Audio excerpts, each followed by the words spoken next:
Assalamualaikum warahmatullahi ta'ala wabarakatuh. Alhamdulillah nahmaduhu wa nasta'dihi wa nastaghfiruh wa na'udzu billahi min shururi anfusina wa min sayyiati a'malina. Man yahdihillahu fala mudilla lahu wa man yudlil fala hadiya lahu.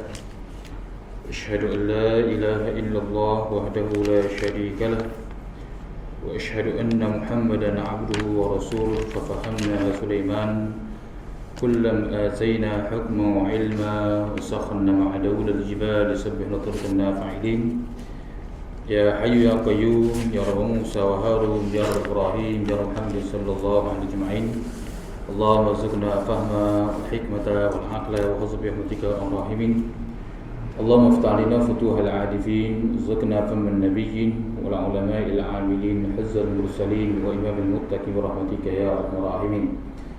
Alhamdulillah, syukur kita kepada Allah Subhanahu wa taala dengan rahmatnya dan nikmatnya.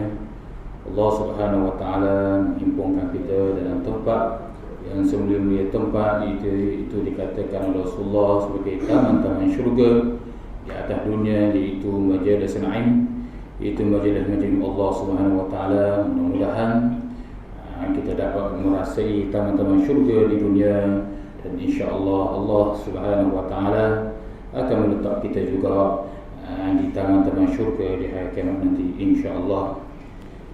Jadi pada malam ini kita sambung lagi kitab kita ini. Qala al-muallif rahimahullahu taala wa nafa'ana bi 'ulumihi wa 'ilmina fid darain amin ya rabbal alamin.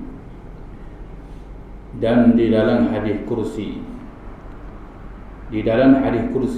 berkata Allah Ta'ala, 6 perkara daripada aku dan 6 perkara itu daripadamu, iaitu syurga daripada aku dan taat daripadamu, dan ketuhanan daripada aku dan kehambaan daripadamu, dan perkenan daripada aku dan minta daripadamu, dan bala daripada aku dan sabar daripadamu, dan rezeki daripada aku, dan syukur daripadamu, dan ampun daripada aku dan taubat daripadamu.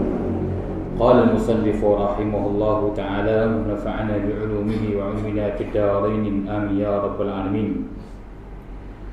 Berkata di dalam hadis kursi, yakni Allah Subhanahu wa taala firman di dalam hadis kursi, iaitu Allah menyatakan 6 perkara daripada aku, yakni 6 perkara daripada aku, yakni aku akan bagi 6 perkara ni, tetapi kamu kena buat 6 perkara juga. Ibarat begitu, 6 perkara daripada aku akan beri juga kepada kamu 6 perkara. Ini menjadi tanggungjawab kepada aku 6 perkara, dan menjadi tanggungjawab juga kepada kamu sebagai hamba-Ku, mesti kamu melaksana juga 6 perkara. Mana? Iaitu syurga daripada aku. Allah menyatakan syurga daripada aku dan taat daripadamu, itu yang pertama. Yakni Allah menyatakan syurga daripada aku. Aku memberi syurga kepada kamu, tapi syarat kamu mesti mentaati aku. Sebab itulah kita dengar dalam surah At-Taubah ayat Allah Subhanahu wa taala menyatakan, iaitu innallaha ashtara minal mu'minina anfusahum wa amwalahum bi anna lahumul jannah.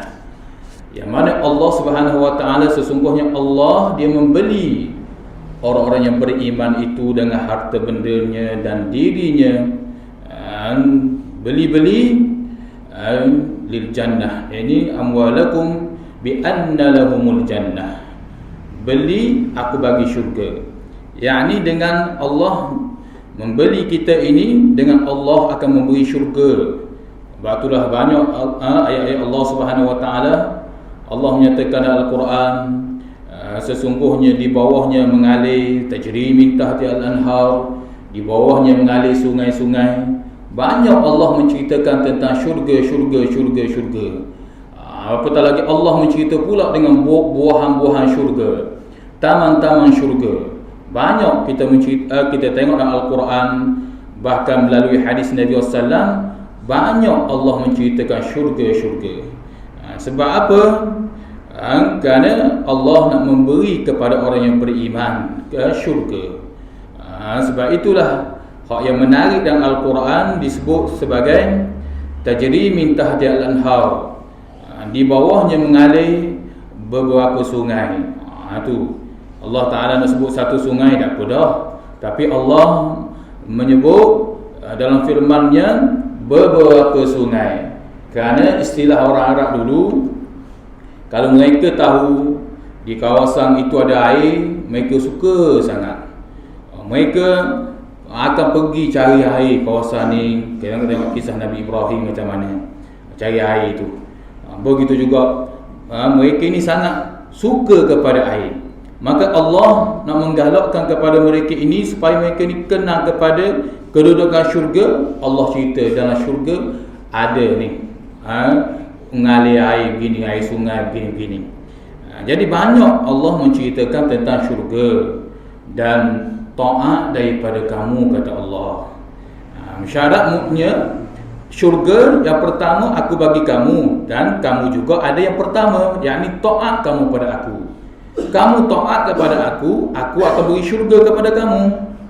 Tetapi sebaliknya, kalau kamu derhaka pada aku akan beri juga kepada kamu, iaitu azab, iaitu neraka aku. Itu ada dalam hadis lain, yakni neraka daripada aku dan maksiat daripada kamu. Kamu berbuat maksiat pada aku akan letak syurga, aku akan letak neraka. Na'udzubillah min zalik.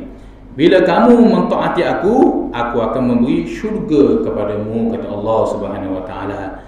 Sebab itulah dalam hadis kursi Allah menyatakan syurga daripada aku yang pertama, dan begitu juga yang pertama bagi kamu taat. Mesti kamu taat kepada aku, yakni kamu berbuat ibadah kepada aku dengan sebenar-benarnya, yakni ikhlas terhadap Allah Subhanahu wa taala. Yang kedua, ketuhanan daripada aku dan kehambaan daripadamu. Yang kedua ini daripada aku dan kamu juga ada yang kedua. Mana kehambaan? Aku adalah Tuhan Rabb, Tuhan Rabbil Alamin, Rabbil Alamin, Tuhan semesta alam. Bahkan aku ini adalah Tuhan. Aku akan bukti pada kamu di hari kiamat kelak. Aku akan berkata kepada pemimpin-pemimpin dan raja-raja di hari kiamat kelak, Ainal muluk, mana raja-raja di atas dunia dulu, pemimpin-pemimpin dulu atas dunia. Allah menyatakan akulah raja pada hari ini. Ketika itu bukan senyap belaka. Ini nak mencerita pada kita, Allah menyatakan di dunia lagi, anak Adam, aku ni ketuhanan. Maknanya kok mana-mana pun aku bersifat dengan sifat ketuhanan. Kehambaan, kamu mesti bersifat dengan kehambaan. Jangan kamu bersifat dengan ketuhanan, berlagak seperti ketuhanan. Kamu nak mentadbirkan urusan aku. Aku kata begini, kamu kata begini. Aku kata begini, kamu kata begini. Itu kamu mengambil sifat ketuhanan aku. Seperti takabur, itu suatu sifat ketuhanan aku. Maka kamu sebagai kehambaan, maka kamu mesti mentaati aku dan menjadikan kamu ni sifat hamba. Sifat hamba yang dibahaskan oleh Imam Ghazali ialah hamba itu dia akan melaksanakan apa suruhan tuan dia. Dia akan suruh kuli dia buat begini, kuli dia akan buat ni. Itu sebab dia sifat kuli, dia sifat sebagai hamba kuli, maka dia kena menerima hak tu. Dia bekerja di mana-mana saja, dia sebagai kuli, maka dia tak boleh lawan bos dia, orang-orang atas lagi, hak yang atas pada dia tu. Kerana dia bekerja dengan orang itu. Sebaliknya, kalau dia tidak bekerja dengan orang tu ataupun bos tu, maka dia boleh cari bos yang lain. Maka begitu juga Allah Subhanahu wa taala. Kalau kamu berasa dengan sifat ketuhanan aku ni kamu dah lihat terima, kata Allah dalam hadis kursi yang lain, mungkin cari Tuhan yang lain selain aku. Sehingga dalam hadis yang kita telah baca dah sebelum ni, Allah menyatakan mungkin cari bumi sendiri, langit sendiri, dan mungkin cari Tuhan yang sendiri. Sebab apa? itu isyarat daripada Allah Azza wa Jalla kemukaan Allah, kerana hamba setengah manusia dia mengambil sifat ketuhanan kepada Allah. Ibarat kita kata, kalau kamu sebagai hamba buat cara hamba, kamu nak naik ke sifat ketuhanan, mustahil sama sekali. Kamu adalah makhluk, aku yang menciptakan kamu. Kamu tahu bahawasanya kamu itu seorang hamba, mana mungkin kamu boleh naik sifat kehambaan. Bahkan dalam hadis lain disebut oleh Rasulullah SAW, Abu Darda menceritakan, sifat kehambaan lama-lama boleh naik jadi boh. Orang yang susah-susah kadang lalah sekali, dia bersungguh-sungguh, dia jadi boh balik. Itu makhluk. Adapun aku, sama sekali kamu tak boleh nak ambil sifat ketuhananku. Buat ibadat banyak-banyak pun sama sekali kamu tak boleh nak menjadi iaitu ambil sifat ketuhanan aku. Tetapi dalam hadis yang lain disebut, walaupun aku ini bersifat dengan ketuhanan, tetapi kalau kamu menjadi diri kamu sebagai sifat kehambaan, aku akan berkasih dengan kamu, aku akan berkawan dengan kamu, kata Allah. Aku akan menjadikan kamu ini ahlillah, sebagai ahlillah, keluarga Allah Subhanahu wa taala. Allah Taala menyatakan, aku akan bersahabat dengan kamu. Sebab tu timbul hadis yang lain disebut, pendengaran kamu pendengaran aku, itu percakapan kamu percakapan aku, perjalanan kamu perjalanan aku. Sampai tahap tu. Sebab tu orang wali-wali, orang kekasih Allah ni, kadang-kadang sehingga dia menyatakan anal haq, aku dah Tuhan. Bukan dia yang mengaku diri Tuhan, tapi oleh kerana Allah sudah menguasai diri dia. Buat-buat tak boleh. Ada pun kadang-kadang dia main tarekat, kadang dia kata ana hak. Sehingga ada kadang-kadang dia berzikir, dia kata aku. Dia kata aku. Orang tanya sebab apa? Itu ilham Allah menyatakan aku, dirimu tu aku. Itu tak boleh buat-buat. Hak ni hak pekat wali-wali kekasih Allah, dia akan dakwa sendiri. Banyak kisah menceritakan bila Allah menjadikan diri seseorang itu sendiri, sehingga seorang itu tidak sedar dah bahawasanya dia dalam fana. Bahkan dia menyatakan aku anal haq, aku dah Tuhan. Itu orang yang sampai pekat. Itu pilihan Allah, tak boleh buat-buat. Tak boleh suka-suka ana haq, zikir begitu, tak boleh. Bukan makam dia. Jadi nak cerita pada kita, sampai tahap walaupun Allah menyatakan aku ni, sifat aku adalah ketuhanan, sifat aku sebagai ketuhanan, aku akan beri kepada, aku akan buat aku ni sebagai sifat ketuhanan, kasih sayang akunya, pemurah akunya. Aku akan buat sifat-sifat yang sifat-sifat aku tu, sifat itu Asmaul Husna tu. Allah Ta'ala menyatakan aku akan menyatakan sifat-sifat itu. Tapi sifat yang aku paling beri kepada hamba-hambaku ialah sifat Ar-Rahman, sifat pemurah. Itu di antaranya. Jadi sebab itulah yang kedua ini dikatakan sebagai yang kedua daripada 6 daripada aku dan 6 daripada kamu, iaitu ketaatan dan iaitu ketuhanan daripada aku dan kehambaan daripada kamu. Yakni kamu mesti sentiasa bersifat dengan kehambaan kepada Allah Subhanahu wa taala.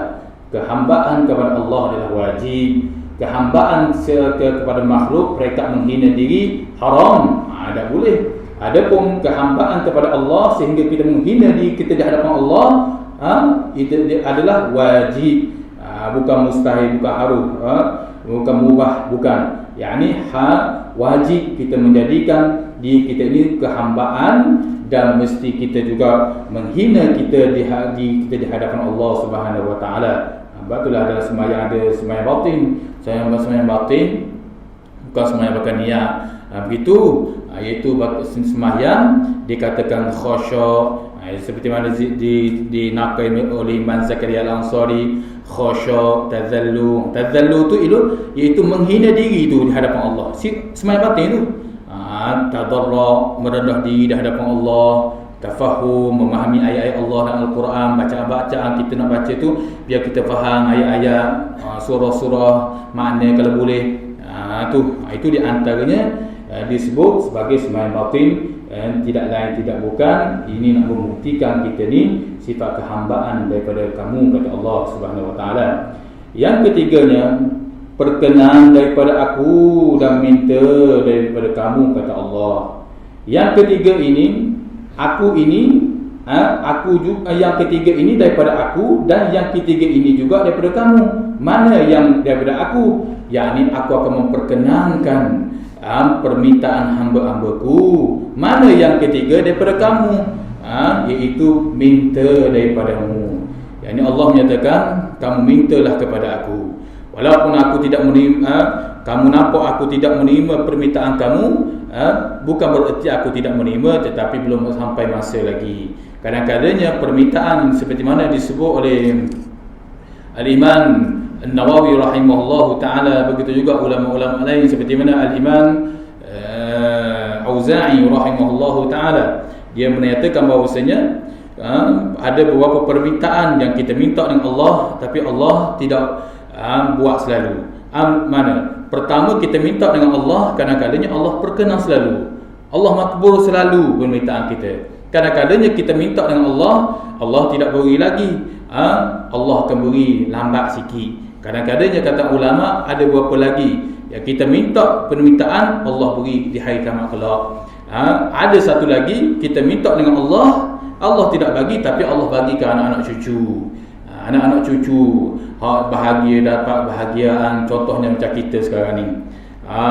Kita sekarang ni mungkin kata ulama daripada tuk-tuk dulu, tonyuk-tonyuk dulu dia buat, ataupun orang ayah-ayah dulu, orang yang sudah ayah dia meninggal dah, misal kata mak dia sudah meninggal dah, tonyuk dia sudah meninggal dah. Mungkin orang-orang dulu, ayah-ayah dulu yang sudah meninggal dunia, dia mendoa permintaan dia kepada diri dia, Allah memperkenankan siapa atas dunia sekarang ni, dia hidup siapa ketua, iaitu dia sentiasa senang, rahmat, sehat. Mungkin permintaan daripada tuk-tuk dulu, tok-nyang, nyuk-nyuk dulu-dululah. Itu di antaranya kata ulama. Jadi hakikatnya Allah menyatakan aku akan menerima permintaan kamu, tetapi melainkan yang haram, melainkan perbuatan haram Allah Ta'ala tidak terimalah. Makan yang haram, kerja yang haram, banyak lagi hal yang sebut tu, itu Allah Ta'ala tak terimalah hak tu. Itu terhijab di situ.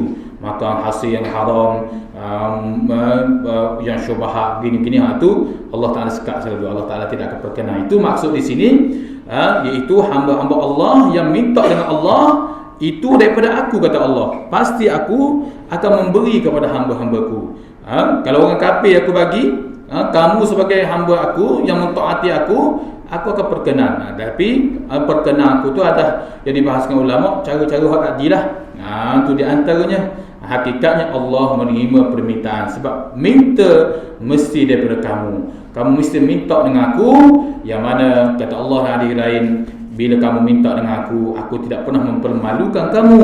Kamu minta dengan aku, gedung aku tidak pernah sunyi, kerana aku ini aghnina. Aku ni adalah terkaya daripada segala yang kaya. Adapun kamu iftira, kamu itu bersifat berhajat. Itu kamu bersifat dengan sifat berhajat pada aku. Maka kata Allah, mintalah daripada aku, dan nescaya aku akan perkenan, kerana aku itu yakni aku akan menerima daripada 6 perkara ni. Yang ketiga, yang keempatnya, bala daripada aku dan sabar daripadamu.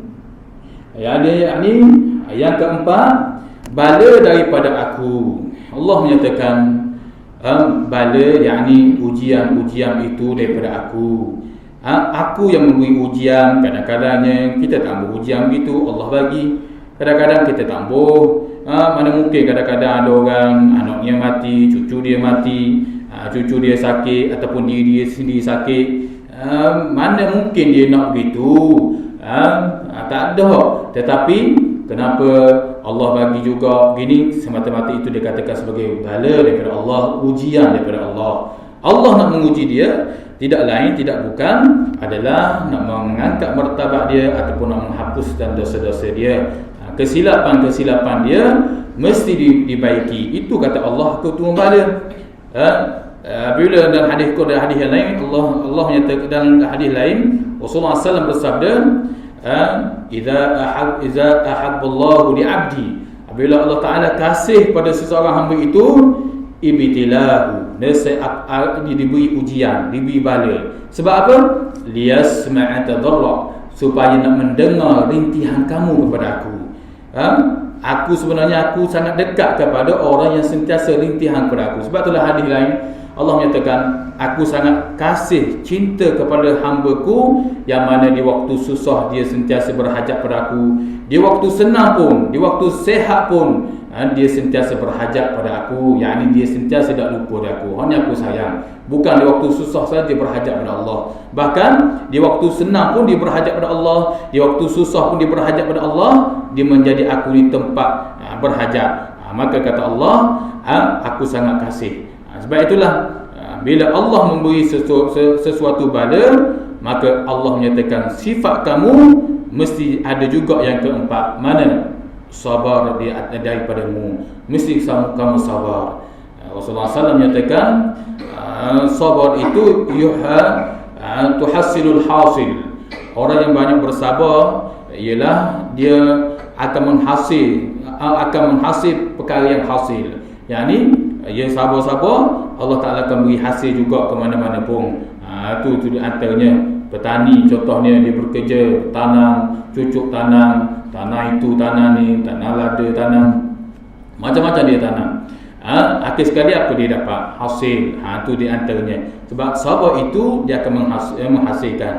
Cuma maqam sabar ni tinggilah. Maqam sabar ni panggil yusadul kalam, mudah di kalam, mudah percakapan, syaqqul amal, payah untuk diamal. Kerana sebab apa yang kata Imam Nawawi, yusabu a'zam, kerana ia pahala yang sangat besar. Sesuatu perkara yang pahala besar, memang Allah akan menguji untuk payah ni beramal. Tapi kalau dia dapat beramal, besar pahala di sisi Allah SWT. Sehingga yang kita selalu sebut lafaz alhamdulillah tu, alhamdulillah tu, besar fadilat dia tu. Lafaz alhamdulillah saja tu, tetapi mudah disebut, tetapi payah untuk diamalkan. Yakni payah untuk diistiqamahkan. Kalau ada orang boleh istiqamah, maka itu anugerah Allah Subhanahu Wa Taala. Kalau ada orang yang boleh sabar dengan ujian Allah, itulah anugerah Allah.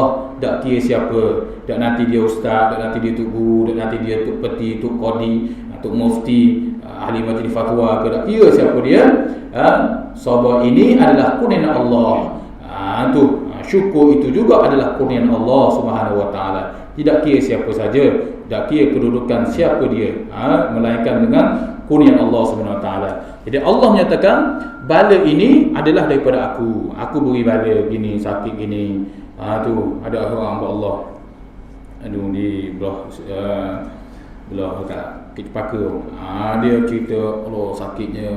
Sakit ni usus dia masuk wayang, dia masuk ni pula. Tu tengok. Kita menyatakan pada dia bahawasanya itulah ujian Allah, tidak lain. Allah nak mengangkat martabat dia. Ini nak cerita pada kita hakikatnya hidup situ. Tapi bila kata iman seperti mana iman Sayyidina Ali karramallahu wajhah.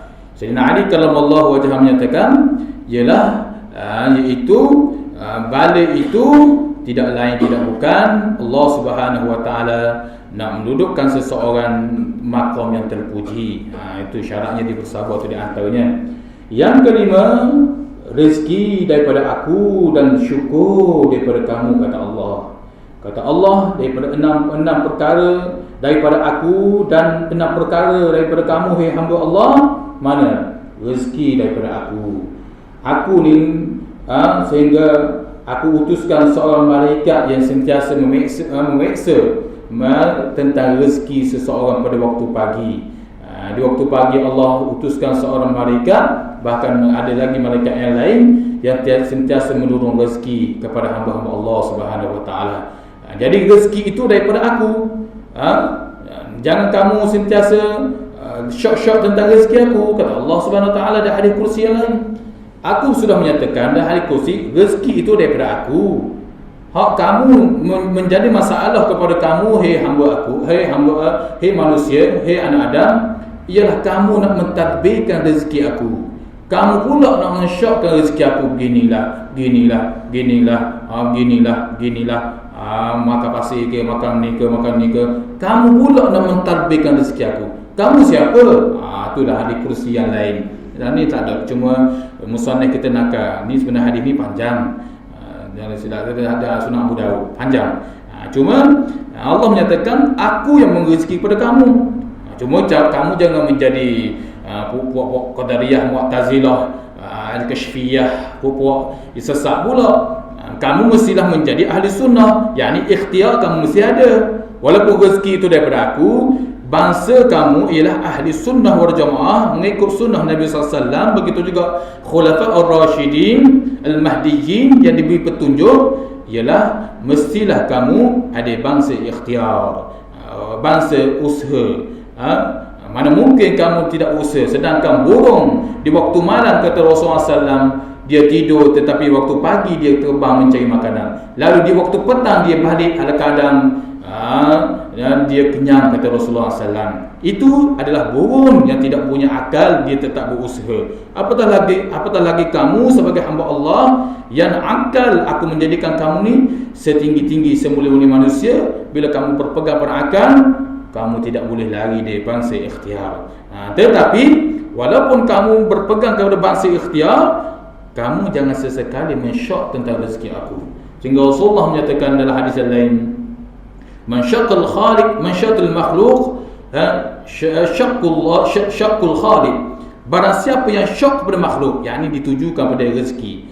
Barang siapa yang syok dengan rezeki, berbimbang dengan rezeki, maka seolah-olah dia syok dengan yang memberi rezeki, Khaliq yang memberi rezeki itu di antaranya. Sedangkan Allah menyatakan hadis kursi ini, rezeki daripada aku. Dan apa sifat kamu sebenarnya? Kamu juga ada yang kelima, mana? Syukur daripada kamu. Hendaklah kamu syukur pada aku. Aku dah beri rezeki pada kamu, sama ada sedikit ke, sama ada banyak, kamu kena sentiasa bersyukur pada aku, kata Allah Azza wa Jalla. Bahkan Sayyidina Ali karramallahu wajhahu menambah, idza wasallat ilaikum atrafun ni'am fala tunfiruha aqsaha bi qillati syukr. Apabila sedikit nikmat sampai pada kamu, fala tunfiruha, jangan kamu halau nikmat itu. Yakni jangan kamu dak puas hati dengan nikmat yang Allah beri, sama ada lebih lagi sedikit itu. Kalau nikmat banyak, orang pertikaian juga disebabkan dia tidak syukur dengan nikmat yang sedikit. Maka fala tunfiruha, jangan kamu halau nikmat itu. Nikmat mana? Nikmat yang sedikit itu.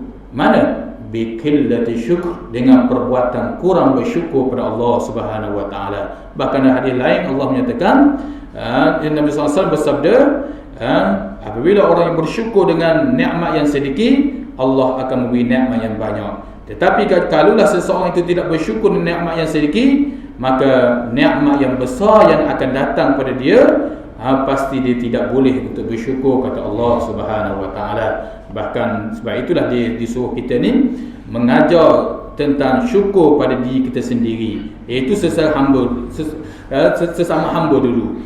Tak boleh kita syukur pada Allah makhluk, kita syukur pada Allah adalah hak mutlak. Tetapi sebagai nak menjadi kita ni sebagai sifat perhambaan, sebagai hablum minan nas, hubungan kita dengan manusia itu mana? Bila orang bagi pada kita, apa ya Rasulullah ajar? Jazakallahu khairan jaza, terima kasih ke? Sebab apa? Bahkan Rasulullah kata, siapa yang tidak bersyukur pada manusia, yang tidak berterima kasih pada manusia, maka dia tidak bersyukur pada Allah. Sebab apa? Allah nak mengajar di situ melalui Rasulullah SAW, kerana syukur ini fadilat yang cukup besar di sisi Allah Subhanahu wa taala. Pertama sekali kamu kena belajar dulu syukur sesama makhluk, itu di antara berterima kasih sesama makhluk. Tetapi walaupun kamu berterima kasih pada makhluk, tapi jangan kamu nampak makhluk. Kamu jangan nampak hakikatnya makhluk itulah yang baik, sehingga kamu melupai aku, kata Allah. Berapa ramai dan hadis lain Rasulullah menyatakan, orang yang berterima kasih pada manusia sehingga dia menghina diri dia disebabkan suatu pemberian orang bagi pada dia, dia lupa Allah Subhanahu wa taala. Mana seperti mana diwak misal oleh para ulama, oleh kerana makhluk orang duk bagi ke dia begini ni, dia lupa Allah, iaitu berterima kasih kepada Allah, bersyukur kepada Allah, yakni dia nak sembahyang kerana ni hak ni hak makhluk duk bagi ni, dia mementingkan syukur berterima kasih pada makhluk berbanding aku. Kata Allah, golongan ini, kata Allah dan hadis kursi yang lain, aku akan meletakkan dia dalam neraka jahanam sebab dia lupa akan aku. Na'udzubillah min zalik. Itu di antaranya. Yang keenamnya, kata Allah Azza wa Jalla, daripada 6 perkara daripada aku dan 6 perkara daripada kamu, hei anak Adam. Mana? Ampun daripada aku dan taubat daripadamu. Aku ni ada 6 perkara. Sifat aku ni, aku ampun segala dosa kamu. Tapi kamu juga mesti tak boleh anda iaitu kamu juga tak boleh iaitu lari daripada 6 perkara ini juga. Mana? Taubat daripadamu.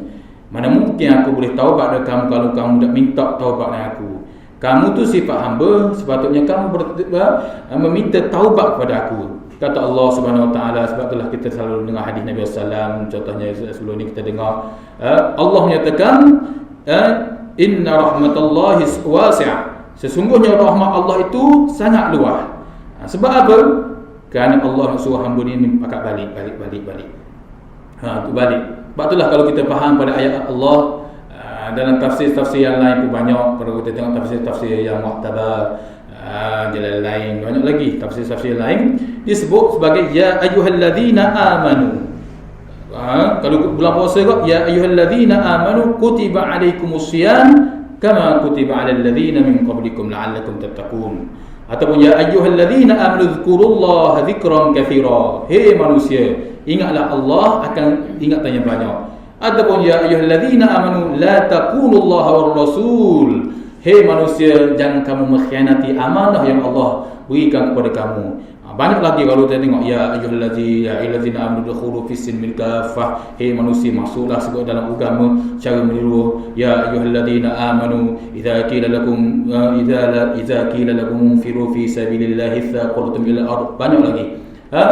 Sebab apa Allah menggunakan lafaz ya ayyuhalladzina amanu di situ lil jami'i, yakni maksud Allah menyeru di situ mari belaka. Mana? Hak yang kuat ibadat, mari balik padaku. Hak yang kurang malas sikit buat ibadah, apa mumpung mari. Hak yang sebelum ni dak buat ibadah, mumpung mari. Sebab itulah ya ayyuhalladzina amanu kutiba alaikumusiyam, kata ulama lebih tahqiq kerana bulan puasa ini, bulan Ramadan ini lebih rahmat Allah luas, maka Allah kata mari. Bulan ni bulan pengampunan, mari sampai mari. Pakat mari. Begitu juga ayat-ayat Allah menyatakan dengan ya ayyuhalladzina amanu, kerana itu nak menunjukkan rahmat Allah ini sangat luas. Bahkan kita selalu mendengar Rasulullah menyatakan jangan kamu menyempitkan rahmat Allah. Seorang sahabat Nabi SAW, seorang lelaki mari doa ya Allah, ampunlah aku, beri rahmat kepada aku, dan berilah rahmat kepada Nabi Muhammad, dan jangan beri rahmat kepada iaitu umat Nabi Muhammad. Maka apa kata Rasulullah? Jangan kamu buat begitu. Kerana rahmat Allah ini la dhiyya, bukan sempit, tapi wasi'. Rahmat Allah ini luas. Membuat maksiat banyak mana pun pada aku, mari aku akan pengampun kepada kamu. Tubu ilallah ayyuhal mu'minun la'allakum tuflihun. Taubatlah kamu kepada Allah. Taubatlah kamu kepada Allah, hai orang-orang yang beriman. Ayyuhal mu'minun, wahai orang yang beriman, la'allakum tuflihun, nescaya aku akan memberi suatu kejayaan kepada kamu. Ya ayyuhalladzina amanu tubu ilallah taubatan nasuha. Hei orang beriman, taubatlah kamu taubat nasuha. Dari perkataan nasuha, bersih, murni, jangan campur aduk dengan benda-benda lain. Itu maksud nasuha. Bila begitu, asa rabbukum, mudah-mudahan aku akan mengampun dosa-dosa kamu. Bahkan Allah menyatakan dalam Al-Quran lagi, ya ayyuhalladzina amanu in tattaqullaha yaj'al lakum furqanan wa yukaffiru 'ankum sayyi'atikum wa yaghfir lakum. Ya orang beriman, in tattaqullah, jika kamu bertakwa pada Allah, yaj'al lakum furqana, aku akan memberi penerangan, buka minda kamu, banyak lagi kelebihan aku beri kamu, wa yukaffir ankum. Aku akan mengkifarat, menghapuskan kesalahan-kesalahan kamu, wa yaghfir lakum dzunubakum, dan aku akan mengampun dosa-dosa kamu. Itu nak menunjukkan kepada kita Allah ini, hak yang keenam ini ialah Allah Subhanahu wa taala ini ialah dia sifat pengampun. Sehingga kata ulama, kalau Allah itu tidak sifat pengampun, Allah tidak akan menyuruh manusia di bulan Ramadan membaca semua Allahumma innaka afurun karim tuhibbul afwa fa'fu anna, Allahumma innaka afurun karim tuhibbul afwa fa'fu anna. Disuruh baca semua, hatta atas atas suatu kenderaan pun disuruh baca di bulan puasa tu, Allahumma innaka afurun karim tuhibbul afwa. Bukan semai tarawih saja, malam pun Allahumma innaka afurun karim, supaya ampun akan dosa aku ni. Sebab kamu ni Allah menyatakan melalui Rasulullah, kullu bani adam khata wa khairul khata tawwabun. Setiap anak Adam ini ada kesalahan dia. Allah mengetahui bahawasanya anak Adam ini dia lemah. Dia digoda dengan nafsu-nafsu jahat kadang-kadang. Bila begitu, iaitu kullu bani adam khata wa khairul khata tawwabun.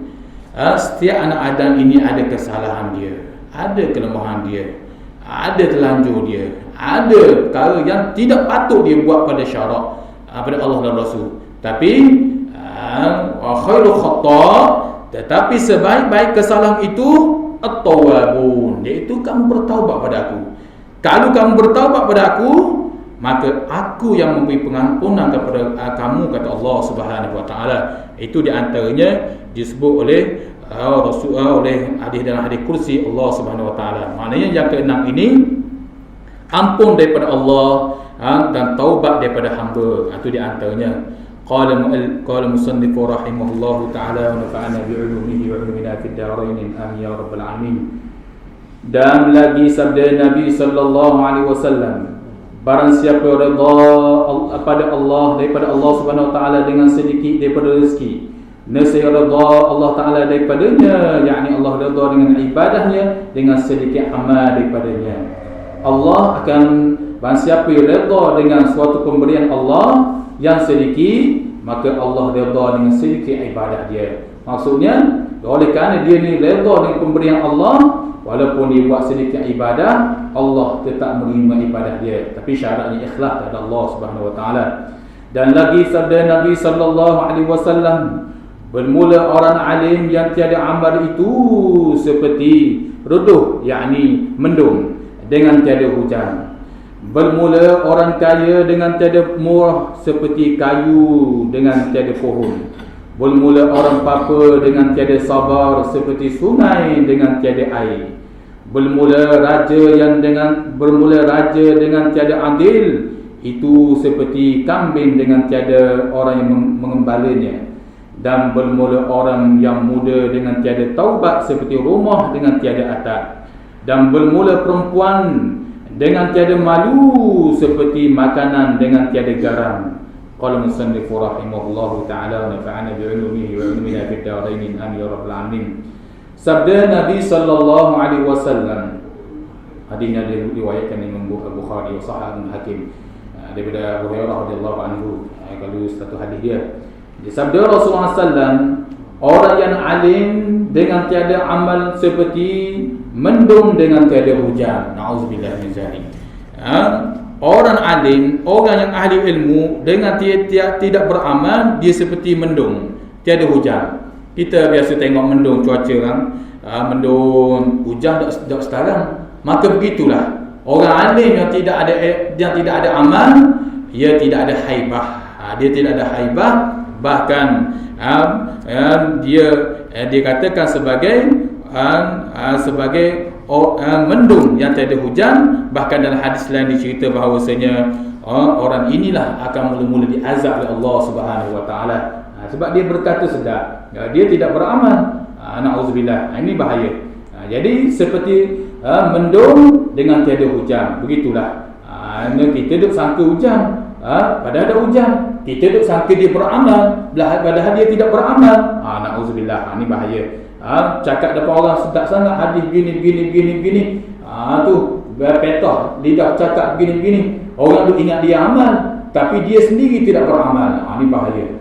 Orang duk ingat mendung ni nak hujan, padahal ada hujan. Maka itulah gambarannya orang yang alim yang tidak beramal. Dan bermula orang kaya dengan tiada murah seperti kayu dengan tiada pohon.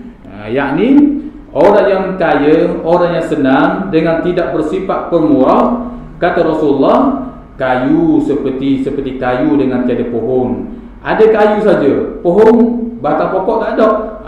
Apa maksudnya? Yakni kan tidak boleh memberi manfaat pada hakikatnya. Kayu saja ada. Mana mungkin nak hasilkan kayu kalau tidak ada pohon? Pohon mesti hasil dulu.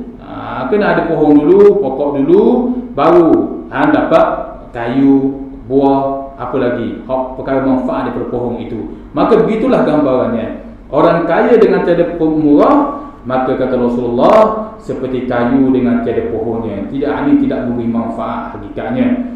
Bermula orang yang papa, orang yang miskin, orang yang susah dengan tiada sabar, seperti sungai dengan tiada air. Begitulah. Orang yang fakir, orang yang miskin, dengan tidak ada kesabaran dalam diri dia, seperti sungai dengan tiada air. Sungai, Soho nama sungai tapi air tak ada, kering begitu saja. Itu gambaran ceritanya. Allah beri dia susah, kesusahan, kepapaan, kemiskinan, supaya dia bersabar. Kerana ada fadilat yang lain lagi di sebalik kemiskinan, kesabaran itu. Tapi dia tidak bersabar, maka ibarat sungai, disangka sungai luah ni, rupanya mari-mari tak ada air. Maknanya hakikatnya apa? Yakni tidak memberi manfaat. Apa guna lubang besar? Dia sangka sungai, padahal bukan sungai, kosong gitu. Bermanfaat atau tidak? Nescaya tidak bermanfaat. Uduhlah pandangan awak tengok. Dia dah susah tu tidak sabar pula. Uduh pandangan. Maka begitulah. Pandangan lubang besar. Orang tengok pandangan uduh lah. Tu. Tapi kalau ada air, comel. Cuba kita naik tu jambatan Kuala bisa kata kering air, kadang-kadang ada air tengah-tengah tu, ala ke laut tu. Kalau ada air kita tengok comel je. Tapi kalau tak ada air, nampak kurang tak comel. Tu dia, itu bandingannya. Maknanya tidak boleh bermanfaat. Nauzubillah, itu di antaranya. Dan sabda Rasulullah SAW lagi, bermula raja dengan tiada adil. Raja di sini, raja pemimpin, dah kira pemimpin raja tu lah ke. Dengan tiada adil seperti kambing yang tiada mengembala. Orang yang mengembalanya, orang yang pelihara dia. Raja, pemimpin yang diberi Allah kedudukan yang hebat, tiba-tiba dia tidak berlaku adil, maka seperti kambing dengan tiada orang yang mengembalanya. Hakikatnya tidak ada yang dapat menyokong dia, dapat orang membimbing dia, sebab dia tidak berlaku adil. Apa guna kita menyokong dia? Apa guna kita bermanfaat pada dia? Sebab dia seperti kambing yang tidak ada orang nak pelihara dia ni. Itu gambarannya yang disebut oleh Rasulullah SAW. Bermula orang yang muda dengan tiada taubat seperti rumah dengan tiada atap. Orang muda kalau tidak banyak bertaubat pada Allah, dia orang muda. Dengan tiada taubat seperti rumah dengan tiada atap, yakni amalan dia, yakni dia tidak selamat. Rumah